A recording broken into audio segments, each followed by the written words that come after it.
Leo nazungumza na wewe mzazi ambaye umezoea kuwasema watoto wa wengine vibaya. Unajua bwana, maneno ya kinywa yanaumba na yanaumba kitu kikubwa sana. Ukitamka mabaya juu ya wenzako, basi mabaya yataondoka nyumbani kwako. Hiyo ni kwa mujibu wa Biblia. Sasa bana, kuna wale wazazi ambao wao huwa wanapenda kukaa vikundi kwa vikundi wakiwasema vibaya watoto wa wengine. Unajua bwana, mzazi yoyote anatamani kuona mtoto wake anasemwa vizuri, anatamani kumwona mtoto wake anafanikiwa, anatamani kusikia mwenendo wa mtoto wake unakwenda vizuri, kila kitu kinakuwa poa kabisa kwenye maisha yake. Lakini kwa namna moja au nyingine, wako wazazi ambao wako kwenye mzigo mkubwa kabisa wa kuhangaikia na kuwaombea watoto wao kuwarudisha katika reli baada ya kutoka kwa sababu nyingi mojawapo za maisha. Lakini pia ambacho natakiwa ufahamu ni kwamba hakuna binadamu yoyote ambaye anapenda mabaya yatokee kwenye maisha yake. Ni changamoto tu. Kwa hiyo kama ya kwako yanakwenda vizuri,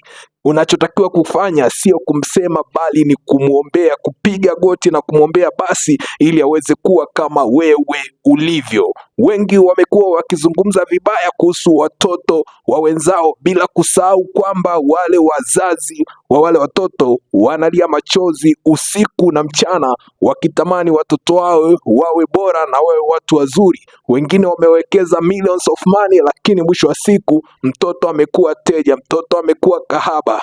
Unachotakiwa ni kubeba mzigo sawa na wao. Biblia inasema basi tusiangalie mambo yetu tu, bali kila mtu angalie mambo ya wengine. Kama unataka kupanda baraka na heri katika familia yako, basi acha hiyo tabia ya kuwazungumzia vibaya watoto wa wenzio. Acha hiyo tabia, unapanda laana kwenye familia yako.